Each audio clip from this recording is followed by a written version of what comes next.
What's up, YouTube? It's me again, Jasmine, 2 N's, no E. And thank you guys so much for joining me for another episode about my life. Now, this episode is going to be a little different because it's not going to be a workout update. I'll save that for next week. This week, I will be giving you guys just a little bit more insight on what I do for a living. Now, as a lot of you guys know, which a lot of you guys probably don't, I work in a contact center. I am over the phone, putting that work in, getting my bills paid, helping the people. Now, it's not the easiest job, I can tell you that, because working over the phone, helping people, you can't say everything that you want, even when people are trying to go off and they don't really have a reason to go off, because you got to keep your job. You can't just say any old thing and cuss people out and think that, oh, I'll just come back to work tomorrow and act like it's regular.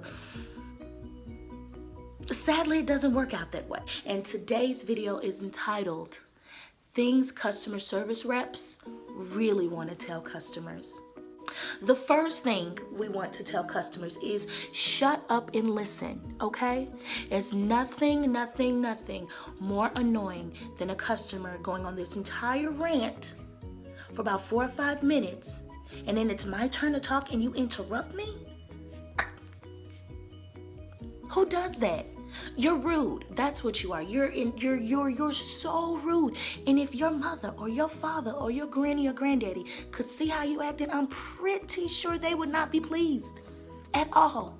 So shut up, okay? It's like, I get that you're mad. It is definitely unfortunate that you're going through that situation, but at the same time, how are we going to get further into this conversation and I can hurry up and get you off my phone if you keep interrupting me? How's it gonna work? How are we both gonna hear each other over the phone over one line and you keep talking over me? It doesn't work that way. I'm sorry. I wish it did. Actually, no, I don't wish it worked that way, because you need to listen to me, because you called me. You called us. You need our help. So how am I supposed to help you if you keep interrupting me? So just shut up and listen. Simple. Just simple. But when you try to argue with me,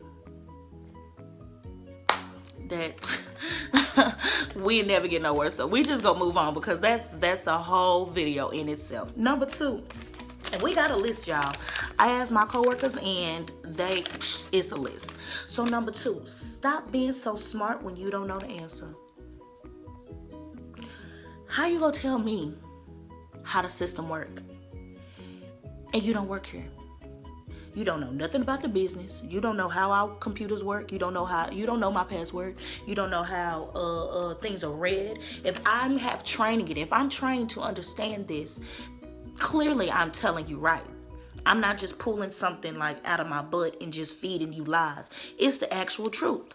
If I really don't know something, trust and believe, I will tell you that I don't know something. But what you're not going to do is try to tell me how to do my job. Because clearly, if you know my job better than I know my job, then you need to come in here and you need to put in these hours just like I am. Because you don't know what you're talking about.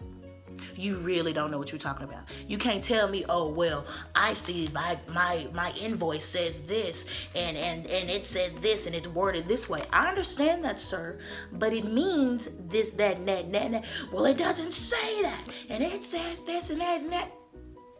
Chill, just chill. I know what it may seem like, but it's not what that is. Y'all just gotta let us do our job. Just let us do our job. You're not as smart as you think. Unfortunately, I'm sorry. There's somebody that has a little bit more information than you. Don't tell me how to do my job. Let me do my job, help you, so you can get off my phone. It's the process of a call center is just to get you off of the phone. It's to take your call so that you can get off of my phone. And when you try to give me a whole bunch of nonsense, you're slowing up the process of getting you off of my phone. So, stop being so smart. Let me do my job.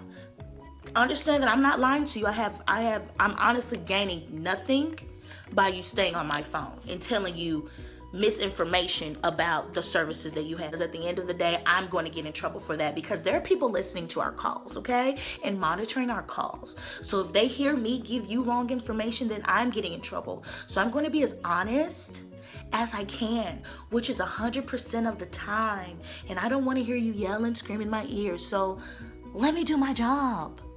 Thank you. Number 2, you are not the only customer.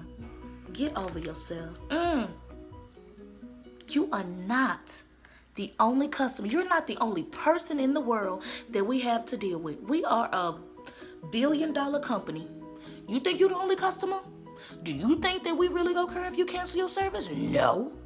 I want you to cancel your service so I don't ever have to help you again. I don't want nobody else to have to go through what I went through with taking your call, so I want you to cancel. Please let the come out your mouth to cancel your service. I will gladly transfer you over in a heartbeat, honey. It ain't nothing. It ain't nothing. Somebody, or cancel their service and put me first. Who do you think you are? Who do you think you are just to boot somebody else out the way just because you gotta wait a little bit longer? I know you're not spoiled. I know you're not the only child.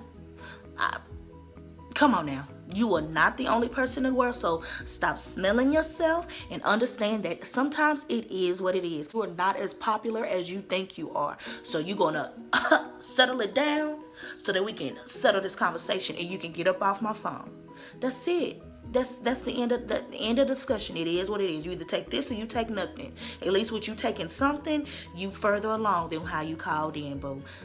Don't get it twisted. Don't get it twisted. You cancel if you want to. Easy. Number 4. Stop trying to tell me how to help you. Let me read that again. Stop trying to tell me how to help you. Well, you called me for help. It's deep. It's real deep. Let me break it down. Let me break it down to you. You called in with an issue. I know how to help you solve it. But you trying to have it your way. It's not Burger King, boo. Can't have it your way. It's not made to order. I'm going to give you the solution that's within the policy rules. If you got a situation, okay, this is how we can solve it. No, we can't solve it that way. Well, then you don't need no help. You just wanted to sit around and be mad for the rest of your life because this is what I can do to help you. Because for one, it resolves the situation and you get a little bit of compensation with that help. Well, no, I don't feel like that's enough. Whatever you did that. I don't care what it feel like to you. I don't care that it's not enough for you. It's what we can do for you. We solved your issue. We helped you out for the inconvenience, and then that's that. If you don't like that, then you can just hang up this call and go somewhere else. Because, boo, I don't have time. I'm not about to kiss your butts. I'm sorry. Because at the end of this call, I promise you, I will never have to speak to you again. And that's okay. So you're not going to tell me how to run my system and what I should do to try to help you and how the greater lengths that I've already been going for you is not enough for you, so now you need more? You're not even that important. You only been a customer for 3 months. I don't even care if you've been a customer for 30 years. I'm not about to bend backwards for you. I'm sorry. I'm doing the best that I can for you within my means of what I can do. And if that's not enough, oh well. You need to just hang up and try another representative. Because this right here, I'm not having it. I'm just not having it. So you're lucky I answered the call because the first slight of BS that come out your mouth, I could click, hang up, but then I lose my job. How's my bills gonna get paid? How my bills gonna get paid if I hang up? You tried it. You tried it. Number 5, stop talking when I'm talking. Let's just go back up to the shut up and listen. How you gonna interrupt me over the phone?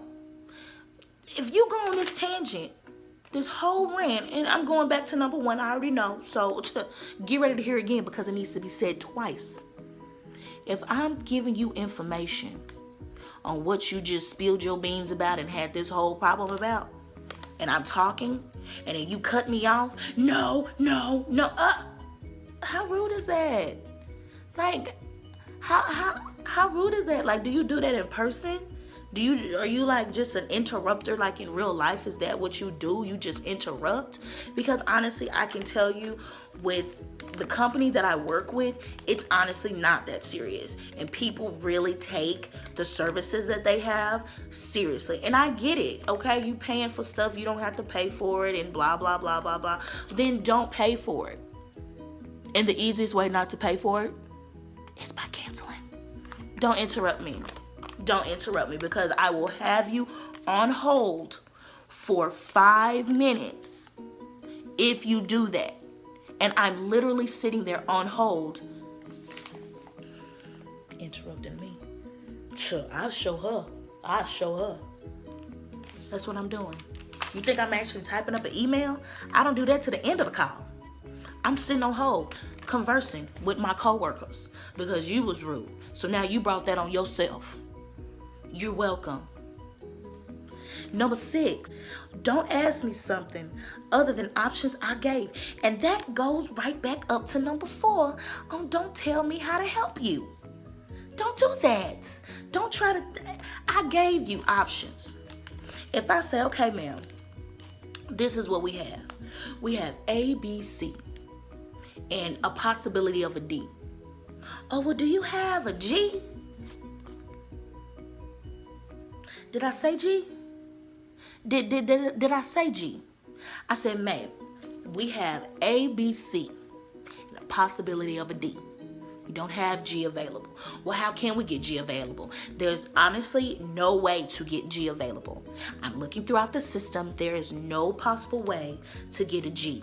But there's a possibility for a D if A, B, C don't work for you. So which one of those 4 do you want? Well, I want G. Well, that's fine, ma'am. Let me see what I can do. I see what I can do. Okay, ma'am, there's no way for a G. And now you go all the way off. Now you mad. When you had 4 good options that worked out for you, you just want to be difficult and get the one that's not available at all for nobody. How does that work? How does that work? What really goes through the human mind when people try to give them help and then they try to denounce everything and you try to go on this whole rant about how we're not helping you? How does that work? I just cannot fathom just the idea of me calling up to a place to vent and to argue with somebody that's really trying to help you. That's what a customer service is about, helping the customer. There are more things that customer service reps want to talk about. I just don't want this video to be too long, okay? But I can tell you the benefits of working in this place. Being a customer service rep has taught me a lot of patience, okay? It's taught me that people are not that smart. People really, really, really don't know how to problem solve. Like, they really don't. Like, they have no people skills, especially over the phone. If you don't have telecommunication skills, you're kind of lost at life because there's not every moment that you can get to talk face to face. So if you can't talk properly and with some sense over the phone, you're kind of losing. It's taught me to respect other people. It's really taught me a lot of respect because I know when I call into places, I know how I feel over the phone, handling situations and how I want to be talked to.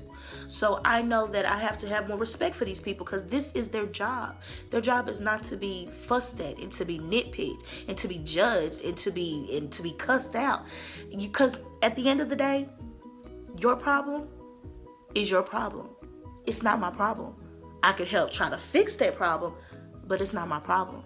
Because I'm going to go home at the end of the day knowing that that situation that you're in does not involve me. Because, child, let me tell you, I have stories for days working at this contact center. And I just know, honestly, it is so temporary because of the nonsense that I have to go through. But I give God all the glory for the job that I do have because I'm able to pay my bills. If I wasn't making money doing this, trust and believe I wouldn't be there. But I'm just waiting for the Lord to take me on to the next step so that I can make more money not having to do this. And honestly, this call center that I'm at right now, I pray it's the last. Unless I'm like retired, 70, don't have nothing else to do, I would probably be like a call center rep for, I don't know, like Colgate or somebody that I know don't get a lot of calls, you know, like, cause who calling the toothpaste factory? What you go say? What you go tell a toothpaste factory? You didn't get enough toothpaste in your tube? Thank you guys so much for joining. I hope you guys understand my plight of what I gotta go through Monday through Friday, 8:30 to 5, and sometimes on overtime, because being a customer service representative, we don't get as much respect as we need. Thank you guys so much for watching and tuning in. I love you guys so much, and I will see you guys next week for the next video. See you later.